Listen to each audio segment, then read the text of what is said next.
نصوم نهارنا حبا وشوقا ونرجو العفو من رب الأماني۔ دنیا میں جو لوگ دوسروں کو خیر سکھاتے ہیں، برائی سے روکتے ہیں، تعلیم دیتے ہیں، جہالت سے بچاتے ہیں، وہ لوگ امام کہلاتے ہیں، استاد کہلاتے ہیں، مرشد کہلاتے ہیں۔ بھلائی کے پیغام کو عام کرنے والے کو لوگ مصلح سمجھتے ہیں، اس کو اپنا بڑا جانتے ہیں اور کوشش کرتے ہیں کہ ان سے سیکھی ہوئی باتوں کو اپنی زندگی میں نافذ کریں۔ اللہ تبارک و تعالیٰ نے اس ساری امت کو یہ فرمایا ہے، ساری امت کو، کہ تم اس لیے بہترین امت ہو کہ تم نے لوگوں کو خیر کا حکم دینا ہے، تم نے لوگوں کو برائی سے بچانا ہے۔ کنتم خیر امت اخرجت للناس، فرمایا تم بہترین امت ہو، لوگوں کی بھلائی کے لیے تمہیں پیدا کیا گیا ہے۔ تأمرون بالمعروف وتنہون عن المنکر، تم لوگوں کو معروف کا حکم دو گے اور منکرات سے منع کرو گے۔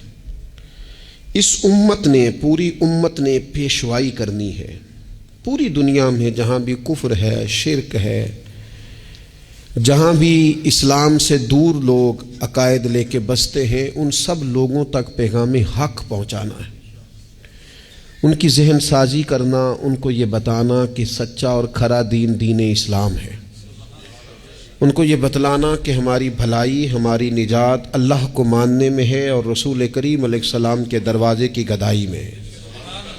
یہ اس پوری امت کے ذمے اللہ نے لگایا۔ ہمارے ہاں لوگ یہ سمجھتے ہیں کہ مجھے نسبت حاصل ہو گئی ہے، اب میرا اعزاز بن گیا ہے، لیکن جو چیز وجہ نسبت ہے اس کو میں اختیار کروں چاہے نہ کروں۔ استاد بڑا باعث افتخار ہے، پر اس کی وجہ عزت یہ ہے کہ وہ پڑھاتا ہے، اور اگر وہ پڑھائے نہ، وہ کہے جی میں استاد ہوں میری عزت کرو، بھئی آپ کا جو منصب ہے وہ بھی تو پورا کریں آپ۔ ایک شخص ہے جس کی وجہ عزت یہ ہے، وجہ فضیلت یہ ہے کہ وہ کسی کو کوئی ہنر سکھاتا ہے، کوئی کام سکھاتا ہے، وہ کہے کہ میری عزت تو کرو، پر جو وجہ ہے عزت کی وہ میں پوری نہیں کروں گا، تو لوگ کہیں گے بھی جو وجہ اعزاز ہے وہ تو آپ نے پورا کیا ہی نہیں۔ اس امت مسلمہ کی جو وجہ فضیلت ہے وہ سب سے پہلی تو یہ ہے کہ یہ رسول پاک کی امت ہے، یہ سب سے پہلا اعزاز ہے۔ اور دوسری اس کی جو فضیلت اللہ کے قرآن نے بیان کی وہ یہ کی کہ تأمرون بالمعروف، یہ لوگوں کو بھلائی کا حکم دینے والے لوگ ہیں، وتنہون عن المنکر، اور یہ لوگوں کو منکرات سے، بری چیزوں سے، بری باتوں سے روکنے والے ہیں۔ اس امت نے غلبے کا کام کرنا تھا، دنیا پہ دین کے جھنڈے کو بلندی دینی تھی۔ ہمارے ہاں جو ہمارا دین ہے نا، اسے ہم نے بطور مذہب کے لیا ہے، بطور دین کے نہیں۔ ہم دین اسلام کو مذہب کے طور پر لیتے ہیں، نماز پڑھنا، روزہ رکھنا، شادی کا موقع آ گیا تو چلو باقی سارے کام اپنی مرضی کے، اور نکاح ضرور کرنا ہے، ایجاب و قبول کرانا ہے دینی طریقے پر، اچھی بات ہے۔ ہم اس کو بطور مذہب کے لیتے ہیں، بطور دین کے نہیں۔ یعنی ہم کہتے ہیں کہ ہم مسجد کے اندر تو اسے قبول کریں گے، لیکن جب دینی طور پر قبول کریں گے نا، پھر ہم مطالبہ کریں گے کہ کچہری میں بھی رسول اللہ کا دین ہونا چاہیے۔ پھر ہم نفاذ کی بات کریں گے، پھر ہم اس کے غلبے، هو الذی ارسل رسولہ بالہدی والدین الحق، یہ دین ہے، والدین الحق لیظہرہ علی الدین کلہ۔ اللہ فرماتے ہیں یہ رسول ہم نے اس لیے بھیجے ہیں دین حق دے کے، تاکہ اس دین کو سارے دینوں پر غالب کر دیں، اس کا غلبہ ہو۔ ہمارا کفر کے ساتھ یہ طریقہ ہمیشہ یہ رہا، غیروں کے ساتھ، کہ بھئی دین ہمارا چلے گا، تم ہمیں جزیہ دو، اپنے مذہب کے مطابق تم کرو پوجا پاٹ، معاذ اللہ جو تم نے کرنی ہے، اگرچہ وہ درست نہیں ہے۔ لیکن اب کیا ہوا ہے؟ اب یہ ہوا ہے کہ نظام ان کا ہے ہر جگہ پہ، اور ہمیں یہ کہا گیا ہے کہ نماز پڑھو کوئی حرج نہیں، روزہ رکھو زکوٰۃ دو، خدمات کرو، لیکن جو نظام ہے ارسل رسولہ بالہدی والدین الحق کے لیظہرہ علی الدین کلہ، وہ ہمیں کہتے ہیں کہ نظام ہمارا رہے گا۔ امریکہ، افریقہ، برطانیہ میں نماز پڑھنے پر تو کوئی پابندی نہیں، لیکن وہ آپ کو آپ کے قانون کے مطابق نفاذ دین کی اجازت، اور یہاں بھی یہ حال ہے۔ ہمارا سیاستدان کیا کہتا ہے مولوی نماز پڑھے، کون منع کرتا ہے؟ بڑی مسجد بنائے، لیکن سیاست کی بات نہ کرے،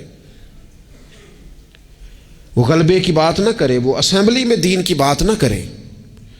یہ وہ بنیادی فرق ہے جسے سمجھنے کی ضرورت ہے کہ جب تک نفاذ دین نہیں ہوتا اتنی دیر تک یہ تفریق ختم نہیں کی جا سکتی کہ یہ امیر ہے اور یہ غریب ہے۔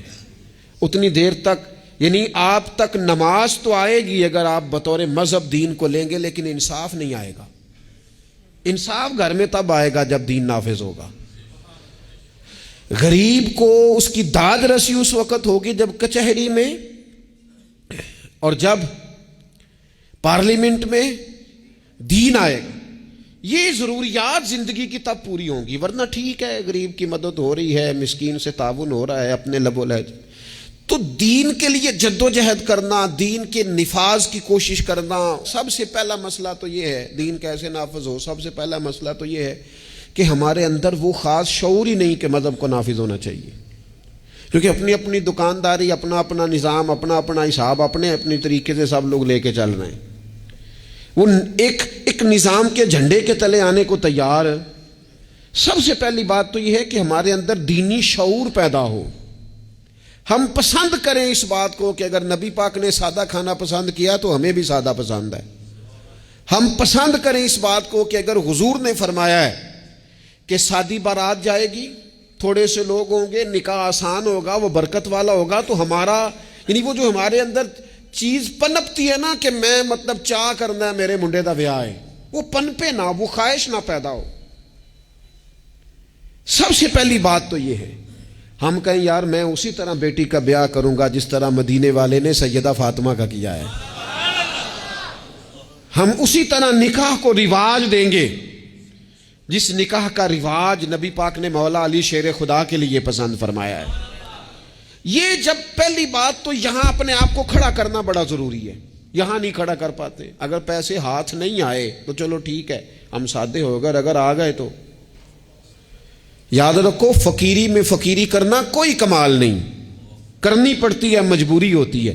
فقیری میں فقیری کوئی کمال نہیں، کمال تو یہ ہے کہ تو بادشاہی میں فقیری کرے، تیرے پاس لاکھوں پڑے ہوں پر تیرا مزاج فقیرانہ ہو، کروڑوں اربوں تو خرچ کرنے کی طاقت رکھتا ہو لیکن تو کہے نہیں میں مزاج فقیر۔ سلام اس پر کہ جس نے بادشاہی میں فقیری کی، سلام اس پر کہ جس نے بے کسوں کی دستگیری کی، سلام اس پر کہ جس نے بادشاہی میں فقیری کی۔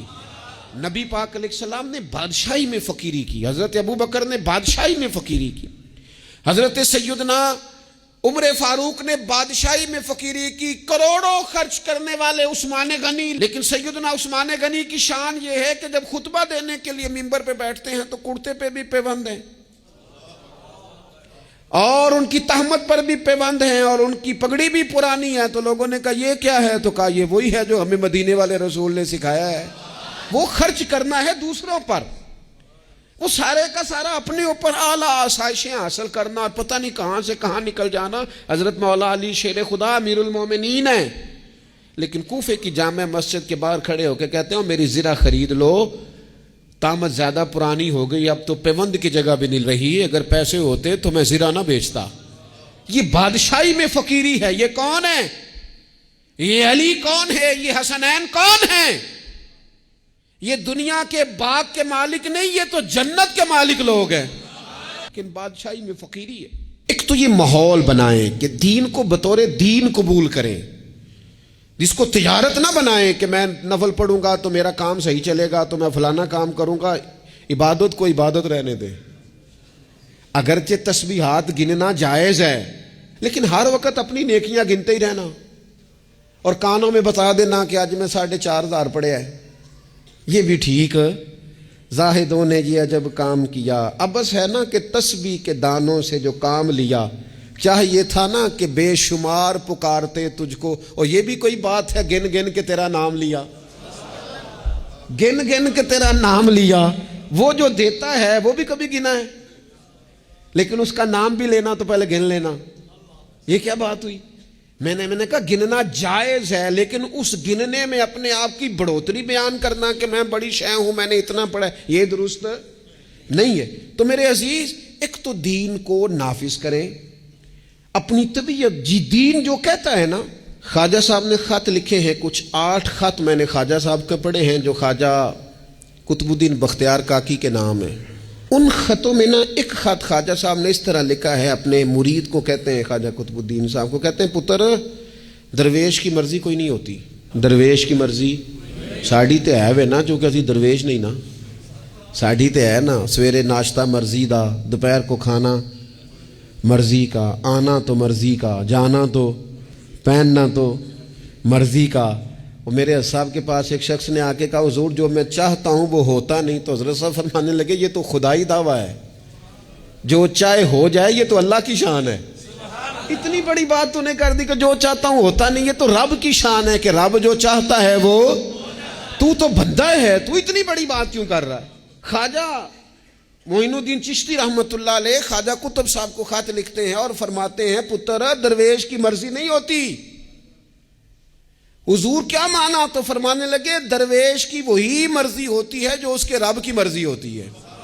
ہم جب خود مذہب پہ عمل کریں گے تو لوگوں کو اندازہ ہوگا کہ مذہب عمل کے قابل ہے، دین عمل کے، لیکن خود تو عمل کر ہی نہیں رہے. ہر موقع پر برادری سامنے، ہر موقع پر رسم و رواج سامنے، تو دوسروں پر دین کیسے نافذ ہوگا؟ تو کہیں سے شروع کریں. دوسری بات یہ ہے کہ اشاعت علم بڑا ضروری ہے. دین کی جو بنیادی اور ضروری تعلیمات ہیں، دیکھیں کسی شخص کو کی روزی روٹی ٹھیک کر دینا بھی بڑی بات ہے، لیکن اس کو علمی طور پر مضبوط کر دینا، اس کو اللہ والا کر دینا، اس کا توکل مضبوط کر دینا، اس کے مزاج میں صبر پیدا کر دینا، حوصلہ پیدا کر دینا، خودداری پیدا کر دینا، عزت نفس اس کی طبیعت میں ڈال دینا، یہ اس کی جو خدمت ہے نا، یہ والی، یہ بہت بڑی خدمت کہ آپ نے کسی بندے کو اخلاقی طور پر دینی، روحانی اور مذہبی مزاج دے دیا. رسول اللہ صلی اللہ تعالی علیہ وسلم کے زمانے میں صحابوں کے پاس کروڑوں اربوں خربوں روپے نہیں آئے تھے. ان کے پاس کیا آیا تھا؟ خلق محمدی کا رنگ آیا تھا ان میں صلی اللہ تعالی علیہ وسلم. اس کو سیکھنے، سمجھنے اور عمل کرنے کی عادت. لوگوں میں پیغام دین اور اشاعت علم یہ بڑا ضروری کام ہے، اور انسان ساری زندگی سیکھے. ابھی بھی قرآن مجید اللہ کے فضل سے کئی دفعہ موقع ملا اس کو ترجمے تفسیر کے ساتھ، مختلف تفاسیر کے ساتھ سارا دیکھنے کا، لیکن ابھی بھی بعض اوقات پڑھتے ہیں تو کچھ آیتوں کا نیا معنی سمجھ میں آتا ہے. کئی دفعہ پڑھنے پر چیز نہیں کھلتی اور دوبارہ پڑھی ہے تو کھل گئی ہے. حضور علیہ السلام نے فرمایا میرا قرآن کبھی پرانا نہیں ہوگا، جب بھی پڑھو گے تازہ ہی مزہ دے گا. ایک تو مزاج علمی بنائیں. دوسری بات یہ ہے کہ ڈلیور کرنے کا مزاج ہو، دینے کا مزاج ہو. امت مسلمہ دیتی ہے، یہ کشکول طلب دراز نہیں کرتی. دکھ سنانا ہر وقت یہ مزاج پیدا کرنا کہ بڑی غریبی، بڑی آزمائش، بڑی پریشانی ہے، اس سے تو بندہ کمزور ہو جاتا ہے. طبیعت اس طرح کی ہو کہ کوئی سیکھ لے، کوئی سمجھ لے، کوئی اس کے اندر چیز پیدا ہو جائے. اپنی خودی کو، خودداری کو بیدار رکھنا اور کسی کا نفع کرنے کی کوشش کرنا. حضرت عمر فاروق رضی اللہ تعالیٰ عنہ سفر کر رہے تھے، ایک بوڑھے کو بھیک مانگتے دیکھا، اسے پہچان لیا، فرمایا تو فلانا فلانا یہودی نہیں؟ یہودی. اس نے کہا میں وہی ہوں. فرمایا بھیک مانگ رہے ہو؟ کہنے لگا میں اسلامی حکومت کو جزیہ دیتا ہوں، لیکن اب بوڑھا ہو گیا ہوں، کمائی نہیں کر سکتا، تو جزیہ تو دینا ہوتا ہے نا، تو میں کچھ خیرات کٹھی کرتا ہوں، تو کچھ اپنے اخراجات دیکھتا ہوں اور کچھ میں جزیہ دیتا ہوں. تو حضرت عمر اس کو پکڑ کے لائے وزیر خزانہ کے پاس. فرمایا جب تک یہ بندہ ٹھیک تھا ہمیں جزیہ دیتا تھا، اب جب تک یہ بیمار ہے اسلامی حکومت اسے ماہانہ اس کے خرچہ دیا کرے گی. یہ امت تو دینے والی ہے، اس کو ماہانہ خرچ ہم دیں گے. وہ شخص کہتا ہے ساری عمر جزیہ دیا تھا، قریب رہے تھے، وہ اثر نہیں ہوا. اور حضرت عمر کی یہ بات ایسی اثر کر گئی، میں نے کہا حضور یہودی بن کے ضرور میں نے خیرات لینی ہے، آپ میرا ہاتھ پکڑے نا، مجھے کلمہ پڑھائیں. ہم اس مسئلے کو ہی ختم کریں, یہ تفریق ہی ختم ہو. امت تو دیتی ہے, امت تو بانٹتی ہے, امت کے اندر تو جذبہ ہوتا ہے. ایک پیشہ برا ہے جوانوں, یاد رکھنا, ایک پیشہ برا ہے, اور وہ ہے کسی کے آگے ہاتھ پھیلانا. جو جھاڑو دے کے روزی کماتا ہے بڑی شان والا بندہ ہے. جو سویرے اٹھ کے ٹائم پہ منڈی جاتا ہے, پھل لاتا ہے, ریڑھی لگاتا ہے, وہ بادشاہ ہے, بادشاہ. اس لیے کہ اس نے ہاتھ نہیں پھیلایا, اس نے رب کی رحمت کا دروازہ کھٹکھٹایا ہے. وہ بادشاہ آدمی ہے, اس نے اعزاز کے ساتھ اپنی ذمہ داریوں کا احساس کیا ہے. بڑا مزہ آتا ہے جب شام کو بندہ اپنی دکان بند کرے اور پھر چھوٹے چھوٹے نوٹ گنے, اور پھر ان میں سے نا, میں نے دیکھا ہے غریبوں کو, کہتے ہیں جی میں نا جی وہ 50 روپے روز دے رکھے نے اللہ دی راہ تے دینے نے, اور پھر اس میں سے وہ تھوڑے سے جب بچا کے کہتا ہے نا کہ آج میں نا مطلب 4 پیسے زیادہ ہیں, آج گھر پھل بھی لے کے جانا ہے. وہ جو ذائقہ ہے اسے کبھی محسوس تو کرو. میرے رسول پاک علیہ السلام نے فرمایا سب سے بہترین کھانا وہ ہے جو اپنے ہاتھوں کی محنت سے تو کما کے کھاتا ہے. اور فرمایا اللہ کے نبی حضرت داؤد علیہ السلام اپنے ہاتھوں کی محنت کر کے کما کے کھایا کرتے. امت کی یہ ذمہ داری ہے کہ امت مشقت کا مزاج بنائے, طبیعت بنائے, مشقت کی ذہن بنائے. ہمارے ہاں تو اب جناب وہ جدوجہد کا شوق نہیں, طبیعت نہیں, پڑھنے لکھنے تک کو لوگ بس ٹھیک ہے, برکت سے سارا کچھ چل رہا ہے. چوتھی بات آپ کی خدمت میں یہ عرض کرنی ہے کہ امت اگر چاہتی ہے نا عروج پائے, تو پھر امت کو چاہیے کہ تھوڑا اتفاق کا بھی مزاج پیدا کرے. ہمارے ہاں نا فروعی مسائل میں بھی اتنا اختلاف ہے, اتنا رٹا ہے, کوئی بندہ دوسرے کو قبول کرنے کو تیار نہیں ہے. جھگڑا ہی جھگڑا, بحث ہی بحث. ایک گھر میں 4 لوگ رہتے ہیں اور چاروں کا مزاج مختلف ہے, چاروں کی پارٹیاں مختلف ہیں, چاروں کی سیاست مختلف ہے, چاروں کا مزاج مختلف. کسی خاندان میں اتفاق نہیں رہا, کسی قبیلے میں اتفاق نہیں رہا, کسی گروہ میں جماعتیں ٹوٹ پھوٹ کا شکار, تنظیمیں ٹوٹ پھوٹ کا شکار, ملکوں میں ماحول اتنا عجیب. یہ میرا وطن ہے پاکستان, جن لاکھوں لوگوں نے قربانیاں دی تھیں وہ پوچھتے ہیں اس لیے تمہیں وطن بنا کے دیا تھا. وہ جو ہجرت کر کے آتے رستے میں قتل کر دیے گئے تھے, وہ سوال تو کریں گے نا قیامت کے دن کہ یہ حال کیا تم نے وطن عزیز کا, یہ کیفیات تم نے کی لوگوں کی. کوئی حال ہی نہیں. کبھی کوئی کسی کے خلاف بات ہے تو کبھی کوئی رسہ کھینچ رہا ہے تو کبھی کوئی کسی کے پاؤں کھینچ رہا ہے. خدا رہا کوئی استحکام. لوگ جوڑتے ہیں. بڑوں کا کام ہوتا ہے قوم کو جوڑنا, ان کو نظریاتی طور پر مضبوط کرنا, ان کی فکر کو مجتمع کرنا. رائے کا اختلاف ہو جانا کوئی بڑی بات ہے؟ زندہ لوگوں میں اختلاف ہو جاتا ہے, زندے جب لوگ ہوتے ہیں تو ان کی رائے مختلف ہے, لیکن اپنی رائے کو دوسرے پہ مسلط کرنا, تھوڑا سننے کا بھی حوصلہ پیدا کرے. تو کچھ اتفاق کا مزاج, کچھ تھوڑی دوسروں کی تعریف, کچھ تھوڑا کسی اور کو بھی قبول کر لینا, تھوڑا سا کسی اور کے بارے میں بھی کبھی اچھی رائے دے لینا, کبھی کہہ لینا کہ نہیں فلانا فلانا فلانا فلانا آدمی. جب لوگ بخیے ادھیڑ رہے ہوتے ہیں نا, فلانا بھی برا ہے, فلانا بھی برا ہے, فلانا بھی برا ہے, فلانا بھی برا ہے, تو میں اکثر کہتا ہوں یار تم نے اتنی جلدی کر دی سب کو برا کہنے کی, تمہیں پتہ نہیں لقد خلقنا الانسان فی احسن تقویم. رب کہتا ہے میں نے تو بڑا سونا انسان بنایا ہے اور تمہیں کسی میں اچھائی نظر نہیں آ رہی. اور امت وہ ہے جو رسول رحمت کی امت ہے, لیکن وہ چھوٹی چھوٹی باتیں, چھوٹی چھوٹی لڑائیاں, کچھ اتفاق. امت مسلمہ جب تک متفق نہیں ہوتی اپنی عزت کو کبھی بحال کر سکتی, جب تک ان کا اور اتفاق. چھوٹے چھوٹے ٹکڑوں میں امت کو بانٹ دیا گیا ہے, چھوٹی چھوٹی ریاستیں, چھوٹے چھوٹے گروہ, چھوٹے چھوٹے مفادات. جب تک یہ اتفاق نہیں پیدا کرتے اتنی دیر تک آگے بڑھا جا سکتا. اور 5ویں بات, جب تک مسافر منزل پر پہنچنے کی تڑپ نہیں نہ پیدا کرتا اتنی دیر تک منزل اس کے قریب نہیں آتی. اس امت کی منزل ہے کنتم خیر امت اخرجت للناس تأمرون بالمعروف وتنہون عن المنکر. اس امت کی منزل ہے دنیا کو خیر کا پیغام دینا, لوگوں کو برائی سے روکنا, اس کی منزل ہے. آپ سفر پہ جا رہے ہو نا جی, تو بندہ رستے میں قیام مختصر کرتا ہے, ضرورت کا کرتا ہے, بلا وجہ الجھاؤ نہیں پیدا کرتا. وہ کہتا ہے مجھے آگے بڑھنا ہے, مجھے کام کرنا ہے, آگے نکلنا ہے. وہ ادھر ادھر زیادہ وقت کا ضیاع نہیں کرتا، اس کو اپنے وقت پر پہنچنا ہے، اس کی کوشش ہوتی ہے کہ سفر جلدی ختم ہو۔ منزل مقصود جب لوگ طے کر لیتے ہیں تو پھر وہ جد و جہد کرتے ہیں کہ منزل ملے، منزل۔ میں کیا کروں، کیسے عرض کروں، ہمارے ہاں لوگوں نے منزل کا تعین ہی نہیں کیا، منزل پیسے کو، شہرت کو، دولت کو بنایا۔ ہماری منزل تھی کہ ہم نے دنیا میں خیر پھیلانی ہے، ہم نے حق کی اذانیں دینی ہیں، ہم نے لوگوں کو پیغام دینا ہے کہ اگر تم نے خیر سیکھنی ہے تو دروازہ رسول پہ آؤ صلی اللہ تعالی علیہ۔ لیکن ہمارا تو گھر کا جھگڑا ہی نہیں ختم ہو رہا، ذاتی رٹے ہی نہیں ختم ہو رہے، ہمارے اپنے روزمرہ کے مسائل نہیں ہمیں پیس کے رکھ، باہر نکلنے کو تیار ہی نہیں، بڑی سوچیں۔ اقبال کہنے لگے وائے ناکامی متائے کارواں جاتا رہا، اور کارواں کے دل سے احساس زیاں جاتا رہا۔ کہنے لگے مسئلہ تو یہ ہے کہ سارا کچھ لٹ گیا اور ہمیں احساس بھی نہیں کہ لٹ گیا ہے، امت بکھر گئی، ٹوٹ گئی، اور احساس بھی نہیں کہ ٹوٹ گئی۔ کچھ کوشش، کچھ جد و جہد، کچھ آگے بڑھنا، کچھ ہمت کرنا، کچھ تھوڑا سا منزل کی طرف سفر کرنا کہ ہم اپنا جتنے لوگ آئے نا امت مسلمہ میں انہوں نے خیر میں اپنا حصہ ڈالا۔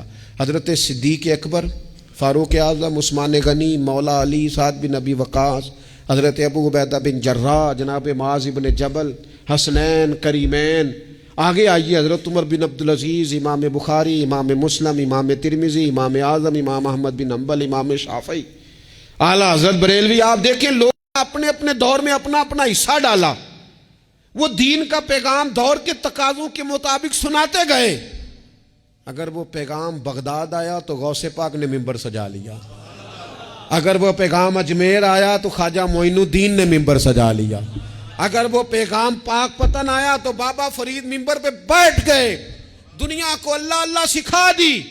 اگر وہ پیغام لاہور آیا تو سید حجویر مخدوم امم، گنج بخش فیض عالم، مظہر نور خدا، ناکسارا پیر کامل کامل آرا، رہنما وہ اذانیں دیتے رہے، اپنے اپنے حصے کی ڈیوٹی کرتے رہے۔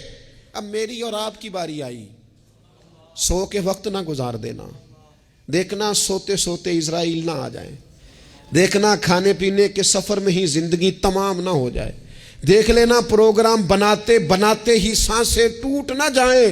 اقبال تڑپ کے کہنے لگے، حضور کی بارگاہ میں کہنے لگے میری زندگی کا مقصد تیرے دین کی سرفرازی، میں اسی لیے مسلمان، میں اسی لیے مسلمان، میں اسی لیے مسلمان، میں اسی لیے نمازی۔ یہ سارا کچھ جو کچھ ہے یہ بلندی دین کے لیے، سر بلندی مذہب اسلام کے لیے۔ اپنے اندر جو کوئی کچھ کر سکتا ہے وہ جد و جہد پیدا کرے۔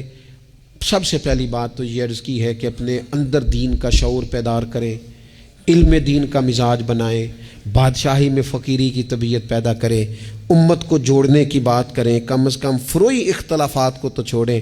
اور پانچویں بات یہ ہے کہ جو کوئی کچھ کر سکتا ہے وہ کرے، آگے بڑھے۔ ایک بندے کو نمازی بنا سکتا ہے تو اسے بنائے، ایک کو قرآن مجید کی تعلیم کے قریب کر سکتا ہے تو کرے، لوگوں کو بتائے کہ یہ گناہ، یہ میل کچیل، یہ مومن کی شان ہی نہیں، مومن کا کردار، اس کی عظمت اس کے نام سے واضح ہے۔